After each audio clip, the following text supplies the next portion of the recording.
Let's glue one riser and one tread. I'm using PL Premium and hot melt polyurethane, which sets in about 30 seconds. You can see us holding that and pin nailing it very quickly. Next, I remove the temporary riser shims and check to make sure everything's square and level. Template tool and a razor help me mark the new tread to fit perfectly. This tread needs about 5/16 of an inch trimmed off the back, so I'm using a plunge cut track saw to trim that off on a 5-degree bevel. Next, I'll reset my saw to 0 degrees and cut to match the template. One last level and square check before using a countersink bit to drill holes through the riser into the tread for screws to pull everything nice and snug. We use lots and lots of PL Premium to hopefully avoid squeaks down the line.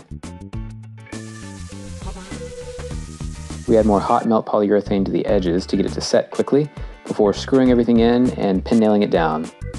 Now it's time to move on to the next tread.